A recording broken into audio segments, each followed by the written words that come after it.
channel. Alright, No Press fam, we are continuing on from the main event with a new matchup. It's called the anime match, and we'll be having a special host, which are special guests, and a co-host, aka Mr. J, coming back to do this with us. So it's going to be an honor to have him here. We have both our own representation who we're going to be repping here, and we're going to make our argument. Now, what's an anime match? Obviously, it's based on who in the anime genre goes up against each other. It only can be anime characters. It can't be anything else besides that. So we have two characters for you. We have Naruto, and we have Monkey D. Luffy from obviously Naruto and the One Piece. So let's talk about the stats. Now let's get into the feats. He was able to superpower from eating a magical fruit, removed a shipping container off himself, overpower Arlon, held up boulders and used it as weapons, lift houses over his head, fish out a giant octopus, lift a massive boulder while cuffed to some serious weights. He lifted a giant golden ball at least over 50 tons, separate two giant buildings, headbutted and knocked out a superhuman, broke Don Creek's armor, punched through a character who can make his body into iron, kicked Arlon through each level floor of a building. Using multiple punches, he was able to level a city block while swinging multiple ones around. He can level a city block. Horaro's a zombie being who can pull continents. Luffy broke his spine. He trained with the right-hand man of the Pirate King himself. Inward Haki has the power to manifest invisible armor for yourself. Not only does it increase your punches, but also can hit tangible beings no matter what form they take, like smoke. With your aura alone, you can knock out opponents without even touching them.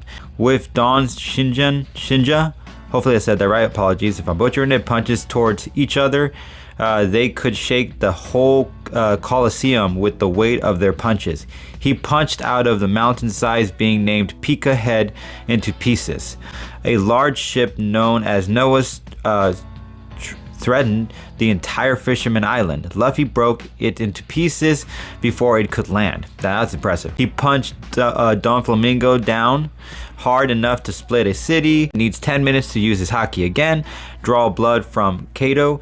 Calling lasers too slow is crazy. In this world, speed is considered weight. He has a combo of Devil's Fruit and Haki, making him one of the strongest in his universe.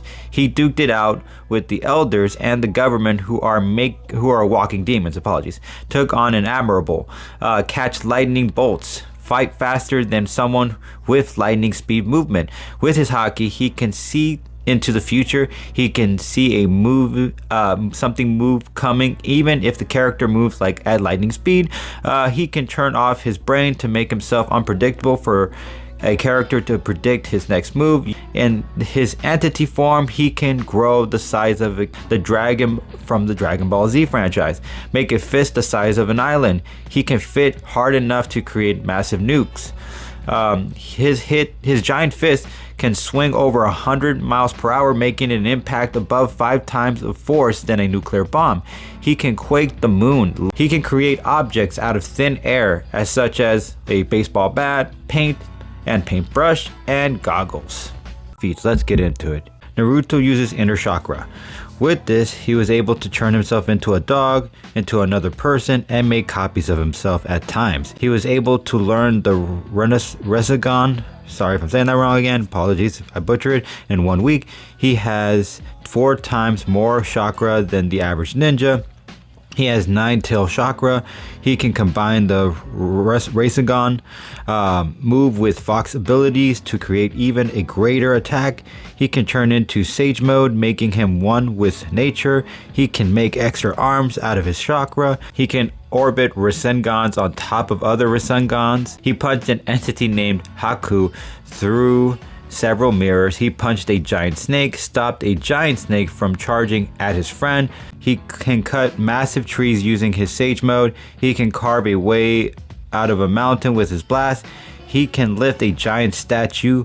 Pain trying to stab him and Naruto broke the weapon with his strike. Attempting to absorb his Sage mode would lead to becoming stone, as you need to proper training to harness such energy. Six-tail mode can blast through mountains, break out of spears made out of multiple mountains. Just by powering up, he can create craters on the ground, though that wipes out everything in his path. Can blast through several shields. Fourth beast tail mode was attempting to bite down on Naruto like candy, but Naruto just used his golden chakra mode to prevent the bite down from happening. Golden chakra mode. He can smash rocks effortlessly. He can stack big rocks on top of each other using his chakra. He stopped a moving train while standing on the tracks. He can control the giant tail fox in its giant-sized state. He blocked beings who can use energy constructs as attacks. He pinned down Susanoo using his fox. With his fox, he was able to counter a blast made by several tail giants, and he did this by matching the blast made by several of them with his one. Okay. After that, he still had the energy to take them all on. He created a beast bomb. He was able to conjure a lava shuriken as an attack. He can cut through giant trees. He can blast several meteor rocks. He can react to things in light speed. He fought against the Sage of Six Path, even their mother. He even slashed her arm, withstood an attack that can split the moon. He can withstand attacks from 8-tail, 10-tails, flick away bombs from 8-tail level beings with his finger. His fox can blast causing cataclysm. Its might can cause nuke-like eruptions and create tornadoes from the seas, hoist up mountains, split the earth open, and drank its oceans. Naruto, with his 9-tail energy, was able to cloak his friends from the harmful destructions taking place. Without his golden state, he can still affect Sage of Six past tier beings. Madara, hopefully I said that right, took on Naruto in karma mode, apologies if I'm saying that wrong, and affecting her with his punches. He can destroy a moon in his golden state mode. Naruto is considered to even be able to split the earth in half. Legendary form, make the moon into dust, leveled the entire United States. Above Cage at this level, high-level beings tried to drop something on him, and he held it up using his construct cloak to hold it from falling on him. His punches are devastating, and he can catch things mid-air effortlessly. And I am Mr. J. I will be representing One Piece's Monkey D. Luffy.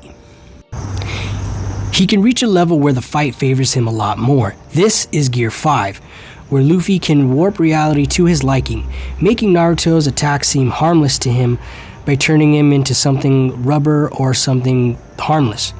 He can also create things out of thin air, keeping Naruto from getting the final blow on him. With infinite weapons to choose from, it might be only a moment where he finds that worthy weapon to use and finish Naruto off once and for all. He has been shown to be unpredictable, turning his brain off slightly in a sense during one battle to make his moves impossible to read. This might help counter Naruto getting the read on him, but only for a limited time, as it will be switching back and forth from this that might give him an unpredictable fighting style, making his movements count and getting this fight back into the driver's seat, so to speak. Keep him occupied enough to surprise him with either a massive fist or use the golden ball against him. These will really put a hurt on Naruto, and either surprise attack would be devastating hit to endure for sure. Taking him down a size, Naruto uses several copies of himself as one of his top fighting moves against opponents, but Luffy has plenty of quick hands to counter those extra hands. He can also increase his size faster thanks to blowing air into his bones and increasing his muscle mass in the process. Lastly, Luffy up close in a straight up brawl has Naruto's number in this instance.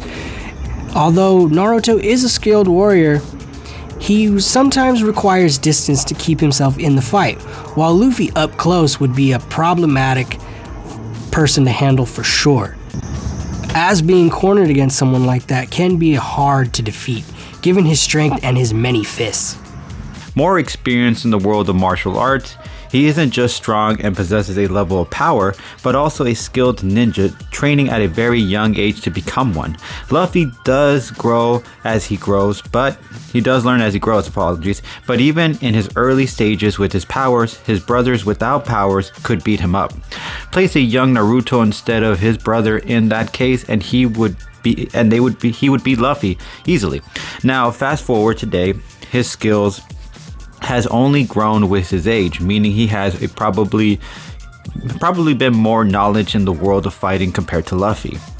Naruto is faster than Luffy. Sure, maybe certain stages Luffy could dodge certain attacks from Naruto, but Naruto can keep getting faster. His speeds reach up from up to massive speeds, even going beyond speed of light. Whereas Luffy can reach a similar speed, it wouldn't be the same level as Naruto. He is stronger than Luffy. The example of Dragon from the Dragon Ball Z is the best argument for that case. The dragon is massive in its size, and Naruto managed to tame it. Luffy has fought his fair share of giant fighters, but nothing as massive as that, at least not that I'm aware of. He has the ability to think him during a combat. Apologies. He has the ability to outthink him. Naruto is a genius and shines during battle, figuring out his opponent's weaknesses and using it for his benefit. Luffy has been bested before by stronger opponents. Having brains to go with it would place Luffy in a jam. Last thing to reference is he can level up faster than Luffy. Luffy, sorry if I'm saying his name wrong. Apologies, I'm not familiar with the show. I do apologize if I'm saying his name all weird. Luffy or Luffy, apologies. Being able to reach your highest potential quicker plays a bigger part at the end. For Naruto, getting to his top mode means he could wipe Luffy, I believe that's out for good before Luffy could reach the necessary power to block such a dangerous threat. But ultimately, we have to declare one clear winner, and the pick for this one is going to be Naruto. He wins because he reaches that cosmic level threat at his ultimate level. And Monkey D. Luffy is impressive, but there's the level of almost being cosmic and cosmic. Anyways, that's going to do it for us here at the No Press channel. Hopefully you guys enjoyed this. If you did, please leave a comment down below. Just be respectful. As always, please share, like, and subscribe. And as always, keeping it 1,000 subs. Peace. Shout out to all my content supporters. Not working together, but we like to give credit where credit is due. Ivan the Unstoppable for all the knowledge of comic feats. Watch Mojo for origins and for all the background videos. Comic Historian, Comics Explained, and Key Issues. Go ahead and check them out and tap into the world of comics by supporting other creators. Link to channels will be in the description below.